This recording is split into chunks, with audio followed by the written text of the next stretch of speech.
महादेव। ओम नमः शिवाय। बहुत पुराने समय की बात है, जब समय, आकाश, दिशाएं, दिन और रात कुछ भी अस्तित्व में नहीं आया था। केवल एक शून्य था और उस शून्य में एक महान तेजस्वी ऊर्जा समाधि में लीन थी। वह ऊर्जा थी आदियोगी महादेव शिव। उनकी समाधि से निकलने वाली मंद मंद ध्वनि से ही नाद, ओम मंत्र, श्रुति और वेद उभरते हैं। उसी समय ब्रह्मा प्रकट हुए। उन्होंने शिव के चरणों को प्रणाम करके कहा, प्रभु, समय का एक नया चक्र आरंभ हो रहा है। इस युग में भगवान विष्णु को पृथ्वी पर जन्म लेना होगा। उनका अवतार अद्भुत होगा और उस अवतार का नाम राम होगा। शिव ने धीरे से अपनी आंख खोली। अंदर से प्रकाश फैल गए और राम नाम लेते ही शिव के भीतर अपूर्व आनंद की तरंग उठी। शिव बोले, जब जब राम पृथ्वी पर आएंगे, हम भी उनके मार्ग में दिव्य लीला और सहायता करेंगे। स्वर्ग में देवताओं की बड़ी सभा हुई। इंद्र, वरुण, अग्नि, यम, कुबेर, सूर्य सभी एकत्र हुए। नारद जी वीणा बजाते हुए बोले, हे देवगण, पृथ्वी पर अंधकार बढ़ रहा है। रावण का अत्याचार अत्यधिक हो चुका है। अब भगवान शिव राम के रूप में जन्म लेंगे और महादेव स्वयं राम के प्रत्येक प्रयास में शक्ति देंगे। देवता उत्साहित हुए, लेकिन उन्हें एक बात का भय था। रावण शिव का भक्त था, उसे वरदान मिले थे, उसे मारना आसान नहीं था। नारद जी बोले, चिंता मत करो, शिव विष्णु दो नहीं हैं। राम भले ही विष्णु का अवतार है, पर शिव के परम भक्त होंगे और जहाँ भक्त सच्चा हो, वहाँ शिव स्वयं समर्थन करते हैं। अयोध्या में दिवाली जैसा प्रकाश फैला। त्रेता युग में सबसे पवित्र क्षण था श्री राम का जन्म। महारानी कौशल्या ने उन्हें गोद में लिया। छोटे से राम के चेहरे पर अपूर्व तेज था, जैसे स्वयं भगवान शिव का आशीर्वाद हो। बालक राम को खेलने के लिए जो खिलौने दिए जाते, वे उनसे खेलते नहीं, बल्कि मिट्टी का एक छोटा शिवलिंग बनाकर ध्यान लगाने बैठ जाते। कौशल्या जी आश्चर्य करती, राम तुम तो देवों के देव हो, फिर शिव की इतनी भक्ति क्यों? राम कहते, माँ, भगवान शिव मेरे आराध्य हैं। वे अनादि हैं, अनंत हैं। और कभी कभी राम नाचते तांडव की मुद्रा में और पूरी अयोध्या में दिव्य प्रकाश फैलता। राम और लक्ष्मण को ऋषि विश्वामित्र अपने साथ ले गए। रात में जंगल में जब वे सोते, राम उठकर शिवलिंग की पूजा करते। एक दिन विश्वामित्र ने सोचा, क्या राम वास्तव में ही वही विष्णु अवतार है या केवल एक दिव्य राजकुमार? उन्होंने राम की परीक्षा लेने हेतु एक अदृश्य तीव्र ऊर्जा भेजी, जो सीधे राम पर प्रहार कर सकती थी। लेकिन जैसे ही वह ऊर्जा राम के पास पहुंची, वह शिव का नाम का उच्चारण सुनकर शांत हो गई और राम के चरणों में गिरकर लुप्त हो गई। विश्वामित्र समझ गए, यह वही राम है जिसकी रक्षा स्वयं महादेव कर रहे हैं। फिर जनकपुर में विवाह योग्य राजकुमारियों का मेघमंडल था। लेकिन राम का मन केवल एक दृश्य में अटक गया, भगवान शिव का पिनाक धनुष। वह धनुष देख राम की आंखें भर आई। वे मन ही मन बोले, प्रभु शिव, यह आपका अस्त्र है, यदि आप चाहोगे तभी मैं इसे उठाऊंगा। सभी राजकुमार प्रयास करते रहे, धनुष हिला भी नहीं पाए। जब राम आगे बढ़े, उन्होंने दोनों हाथ जोड़कर प्रार्थना की, शिव शंकर, यदि आपको मेरी भक्ति सच्ची लगे तो यह धनुष मेरी उंगलियों के स्पर्श करने की अनुमति दे। और धनुष ने अनुमति दी। राम ने उसे उठाया और हल्की ध्वनि के साथ धनुष टूट गया। उस क्षण कैलाश पर शिव और पार्वती प्रसन्न हो उठे। पार्वती बोली, स्वामी, आपके परम भक्त ने आपका धनुष स्वीकार कर लिया। लंका में रावण राज कर रहा था, पर उसका अहंकार उसकी बुद्धि पर पर्दा डाल रहा था। एक दिन उसने कैलाश पर्वत को उठाने की कोशिश की। सारी पृथ्वी कांपने लगी।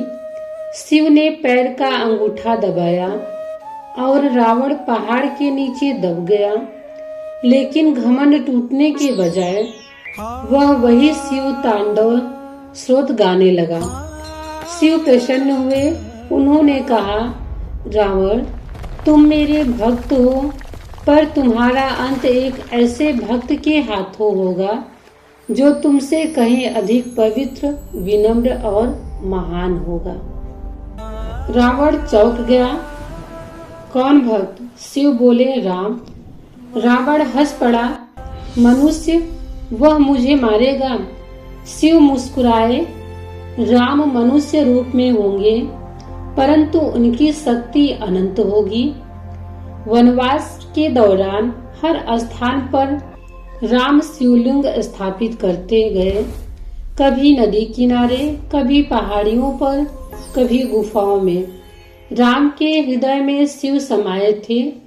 वनवास के 14 वर्षों में राम ने लगभग 108 शिवलिंग स्थापित किए।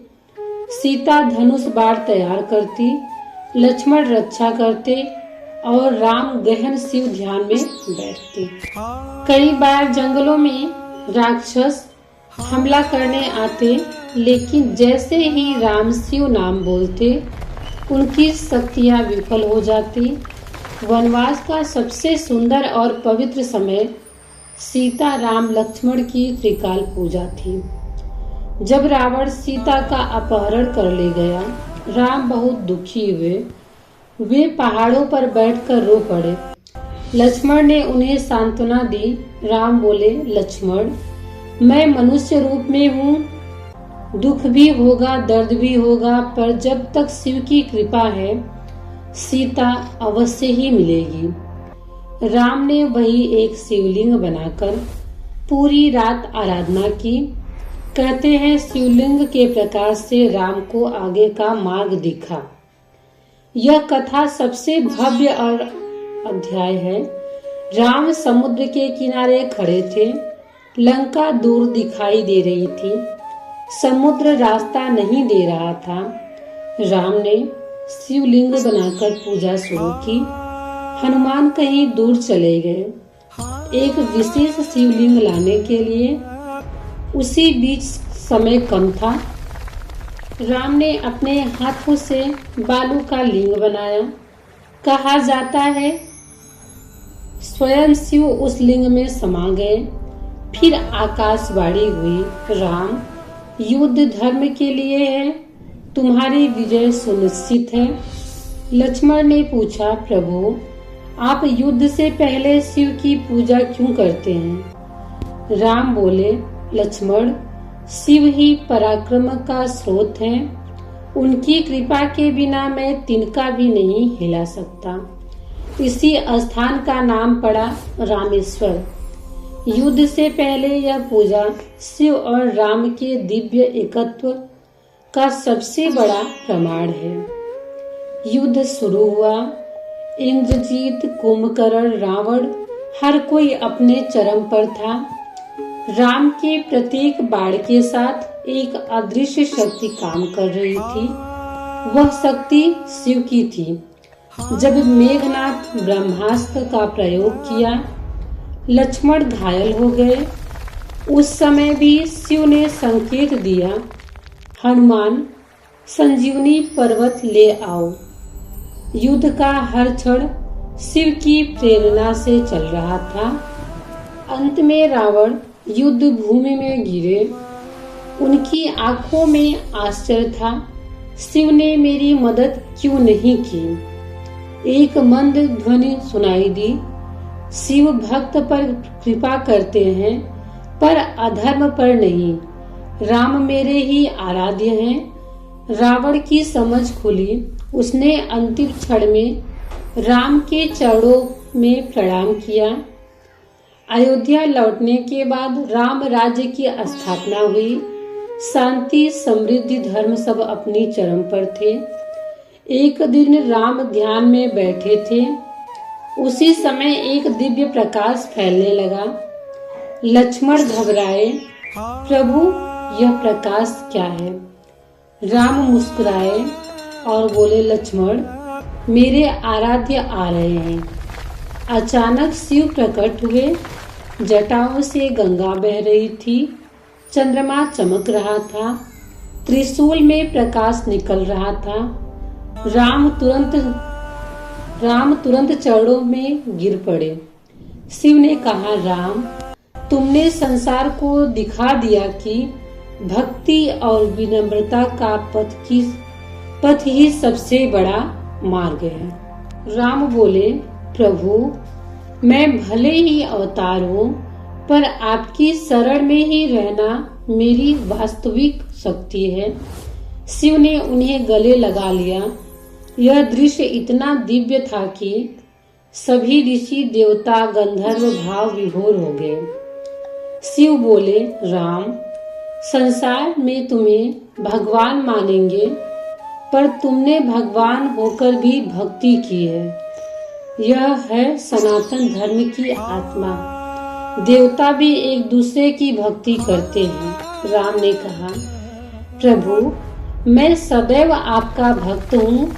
मेरा नाम रा है और शिव नाम में स है। दोनों मिलाकर श्री राम बनते हैं।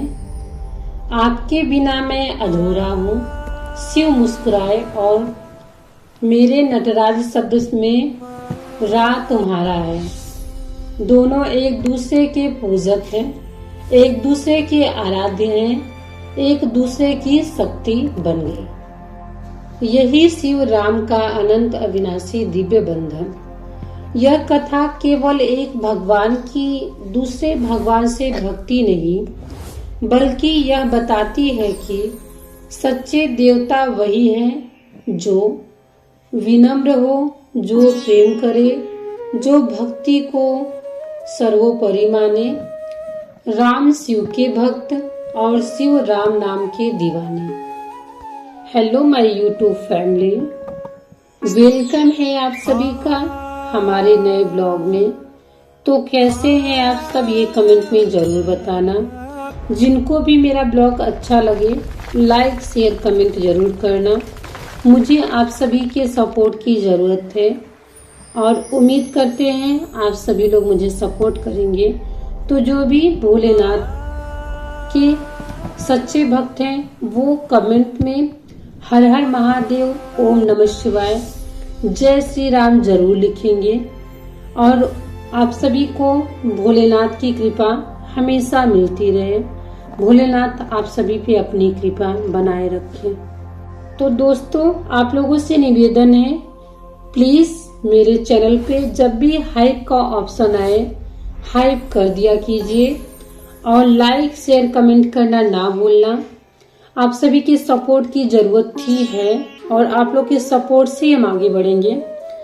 तो मिलते हैं नेक्स्ट ब्लॉग में। तब तक के लिए हर हर महादेव, ओम नमः शिवाय, जय श्री राम। प्लीज रिक्वेस्ट है चैनल को सब्सक्राइब, लाइक, शेयर, कमेंट करना ना भूलें। जब भी हाइप का ऑप्शन आए हाइप जरूर कर दिया कीजिए जय श्री राम। ओम नमः शिवाय। हर हर महादेव। मिलते हैं नेक्स्ट ब्लॉग में, तब तक के लिए बाय बाय। समय चाहे कितना भी बदल जाए, लेकिन एक शक्ति ऐसी है जो कभी नहीं बदलती, वो है महाकाल। यह कथा उस क्षण की है जब एक छोटे से गांव में एक साधारण लड़का अपने जीवन की सबसे बड़ी परीक्षा का सामना करता रहा और स्वयं भगवान शिव उसके जीवन में प्रकट होते हैं। उत्तराखंड की ऊंची हिमालयी वादियों में एक छोटा सा गांव था, कौशिकी धाम। पहाड़, देवदार के जंगल और एक प्राचीन शिव मंदिर, लेकिन वातावरण हमेशा एक डर व्याप्त था। गांव पर बरसों एक रहस्यमयी परछाई का साया था। लोग रात ढलते ही घरों में बंद हो जाते थे, पशु गायब हो जाते थे, तेज हवाओं में अनजान आवाजें गूंजती और लगता मानो कोई अदृश्य शक्ति जंगल में घूम रही है। गांव वाले कहते यह साफ है, कोई दानवी शक्ति जाग चुकी है, लेकिन मंदिर का पुजारी 70 साल के ज्ञानदत्त बाबा हमेशा कहते, जहाँ शिव का वास है वहाँ कोई भय कैसे टिक सकता है। कहानी का केंद्र है 18 साल का युवा आरव नाम का छोटा लेकिन दिल से बड़ा। माँ बाप नहीं थे, उसे ज्ञानदत्त बाबा ने पाला था। बचपन से ही उसका शिव से एक अनोखा संबंध था। जब वह रोता तो मंदिर की घंटी अपने आप बज उठती, जब वह डरता तो शिवलिंग के पास जाती धूप की लपटें शांत हो जाती। बाबा हमेशा कहते, बेटा तू शिव का बालक है, बस समय आने दे, महादेव तुझसे अपना काम करवाएंगे। आरव हंस देता, उसे विश्वास नहीं होता, पर दिल के अंदर कहीं गहराई में एक अनकहा जुड़ाव उसे हमेशा मंदिर की ओर खींच लेता। पूरे गांव में अजीब सी बेचैनी थी। हवा भारी था, बादल बिना बारिश के गरज रहे थे, जानवर असहज थे। रात के करीब 12 बजे पहाड़ की तरफ से भयंकर गर्जना हुई। लोग कांपते हुए अपने घरों के दरवाजे बंद कर रहे थे। ज्ञानदत्त बाबा बोले, आरव यह सामान्य नहीं है, कोई प्राचीन शक्ति जाग रही है। उसी समय मंदिर की घंटियां अपने आप बजने लगी। जैसे किसी ने अदृश्य हाथों से उन्हें झकझोर दिया हो। दीपक की लौ नीली पड़ गई। धूप की खुशबू में अचानक जलन की गंध आने लगी। बाबा समझ गए थे, काल रात्रि का द्वार खुल चुका है। आरव डरा नहीं, मानो किसी अनदेखी शक्ति ने उसके भीतर साहस भर दिया हो। वह बोला, बाबा चाहे जो भी हो, मैं अकेले नहीं बैठ सकता। अगर गांव पर खतरा है तो मुझे मदद करनी होगी। बाबा मुस्कुराए, उनकी आंखों में गर्व था। दोनों हाथों में त्रिशूल आकार की एक छोटी तांबे की छड़ी लेकर आरव जंगल की ओर निकल पड़ा। जैसे जैसे वह भीतर जाता गया, अंधेरा गहरा होता गया। वहां ठंडी होती गई, हवा वहां ठंडी होती गई और आवाजें तेज, जैसे कोई छाया उसे चारों तरफ से घेर रही है। जंगल के बीच एक खुली चट्टान थी। वहां एक विशाल काला धुआं घूम रहा था। उस धुएं से निकलता एक आकृति, लाल आंखें, विशाल दांत, शरीर पर राख, भैरव स्वरूप। यह वही दानव था जिसे प्राचीन समय में महादेव ने नष्ट किया था, लेकिन उसका एक छोटा अंश फिर से जग रहा था और गांव में वही आतंक फैला रहा था। भैरवसुर दहाड़ में वापस आ गया हूँ। भैरवसुर दहाड़ा और बोला, मैं वापस आ गया हूँ, कोई नहीं रोक सकता मुझे। आरव कांप गया। वह इंसान था, दानव से कैसे लड़ता। उसी क्षण उसके अंदर से आवाज आई, डरो मत, मैं हमेशा तेरे साथ हूँ। वह आवाज शिव की थी। भैरवसुर ने आरव की ओर एक आग का गोला फेंका। आरव जमीन पर गिर गया, लेकिन अचानक उसकी तांबे की छड़ी तेज चमकने लगी। उसने अनजाने में शिव का मंत्र बोल दिया, ओम नमः शिवाय। आकाश में बिजली कड़की, हवा तेजी से घूमने लगी और अचानक धरती से प्रकाश का एक स्तंभ उठा। आरव खड़ा हुआ, लेकिन अब वह वही आरव नहीं था। उसकी आंखों में क्षण भर के लिए नीला तेज चमका। उसके पीछे त्रिशूल का दिव्य आभामंडल उभर आया, मानो महादेव ने उसे अपनी शक्ति का एक अंश दे दिया हो। भैरवसुर डर गया। नहीं, यह असंभव है। भैरवसुर ने 3 काले भूत प्रकट किए। वो गुर्राते हुए आरव की ओर आगे बढ़े। आरव ने हाथ उठाया, उसकी तांबे की छड़ी तेज प्रकाश में बदल गई और वह त्रिशूल जैसा दिखने लगा। दीपक की लौ की तरह तेज, हिमालय की तूफान की तरह शक्तिशाली। आरव ने पहला वार किया, भूत राख में बदल गया। भैरवसुर ने गुस्से में धरती हिला दी, चट्टानें टूटने लगी।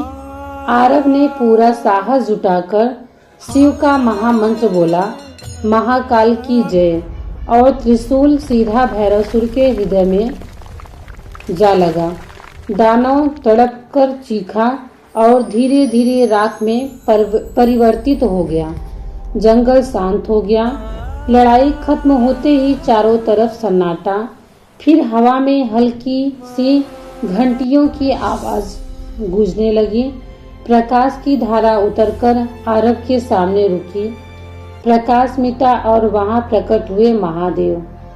जटाएं सर्पों की सजी, कंठ में नाग, भस्म से भरा शरीर, नेत्रों में शांति और अपार करुणा। आरव रो पड़ा। उसके पास शब्द नहीं थे। शिव बोले, वीर, तूने केवल गांव की रक्षा नहीं की, तूने अपने भीतर की शक्ति को पहचाना। हर मनुष्य के भीतर शिव विराजते हैं, बस जागरण की आवश्यकता होती है। आरव ने पूछा, भोलेनाथ, मैं तो साधारण हूँ, यह शक्ति क्यों? शिव जी मुस्कुराए, जब दिल साफ हो, नीयत पवित्र हो, तो साधारण भी असाधारण बन जाता है। शिव ने आशीर्वाद देते हुए कहा, आज से तुम कौशिकी धाम के रक्षक हो। जब भी यहाँ संकट आएगा, मेरी शक्ति तुम्हारे भीतर जाएगी। आरव झुका, आंखें नम थी। प्रकाश का स्तंभ उठा और महादेव आकाश में विलीन हो गए। आरव वापस गांव आया। लोगों ने उसे घेर लिया। उनकी आंखों में भय नहीं, श्रद्धा थी। ज्ञानदत्ता बाबा रो पड़े, मैंने कहा था ना कि तू शिव का बालक है। गांव में फिर कभी कोई डर नहीं आया। जंगल शांत हो गया और मंदिर में रोज शिव की घंटियां पहले से भी अधिक मधुर ध्वनि करती है। लोग कहते हैं, जब भक्ति सच्ची हो तो महाकाल स्वयं रक्षक बनकर आते हैं। और यही आरव की कहानी आज भी कौशिकी धाम में सुनाई जाती है। तो बोलो हर हर महादेव, ओम नमः शिवाय, जय भोलेनाथ। जय शिव ओंकारा, भज हरि शिव ओंकारा, ब्रह्मा विष्णु सदा शिव, ब्रह्मा विष्णु सदा शिव, अर्धांगी धारा। ओम जय शिव ओंकारा, एकानन चतुरानन पंचानन राजे स्वामी पंचानन राजे हंसासन गरुडासन हंसासन गरुडासन विषवाहन साजे ओम जय शिव ओंकार दो भुज चार चतुर्भुज दस भुज अति सोहे स्वामी दस भुज अति सोहे तीनों रूप निरखते तीनों रूप निरखते त्रिभुवन जन मोहे ओम जय शिव ओंकार अक्षमाला बनमाला मुंडमाला धारी स्वामी मुंडमाला धारी चंदन मृग मद चंदा चंदन मृग मद चंदा भोले शुभकारी ओम जय शिव ओंकार श्वेतांबर पीतांबर बाघांबर अंगे स्वामी बाघांबर अंगे सनकादिक ब्रह्मादिक सनकादिक ब्रह्मादिक भूतादिक संगे ओम जय शिव ओंकार करके मध्य कमंडल चक्र त्रिशूल धरता स्वामी चक्र त्रिशूल धर करता दुख हरता जग पालन करता ओम जय शिव ओंकार ब्रह्मा विष्णु सदा शिव जानत अविवेका स्वामी जानत अविवेका प्रणवाक्षर में शोभित प्रणवाक्षर में शोभित ये तीनों एका ओम जय शिव ओंकार त्रिगुण स्वामी जी की आरती जो कोई नर गावे हो स्वामी प्रेम सहित गावे कहत शिवानंद स्वामी कहत भोलानंद स्वामी सुख संपत्ति पावे ओम जय शिव ओंकार भज हर शिव ओंकार कपूर गौरम करुणावतारम संसार सारम भुजगेन्द्रहारम सदा वसंतम हृदयारविंदे भवं भवानी सवितं नमामि त्वमेव माता च पिता त्वमेव त्वमेव बन्धुश्च सखा त्वमेव त्वमेव विद्या द्रविडं त्वमेव त्वमेव सर्वं मम देव देव ॐ भूर्भुवः स्वः तत्सवितुर्वरेण्यं भर्गो देवस्य धीमहि धियो यो नः प्रचोदयात् ॐ भूर्भुवः स्वः तत्सवितुर्वरेण्यं भर्गो देवस्य धीमहि धियो यो नः प्रचोदयात् ॐ भूर्भुवः स्वः तत्सवितुर्वरेण्यं भर्गो देवस्य धीमहि धियो यो नः प्रचोदयात् ॐ भूर्भुवः स्वः तत्सवितुर्वरेण्यं भर्गो देवस्य धीमहि धियो यो नः प्रचोदयात् ॐ भूर्भुवः स्वः तत्सवितुर्वरेण्यं भर्गो देवस्य धीमहि धियो यो नः प्रचोदयात् ॐ भूर्भुवः स्वः तत्सवितुर्वरेण्यं भर्गो देवस्य धीमहि धियो यो नः प्रचोदयात्। हर हर महादेव। जय माता दी।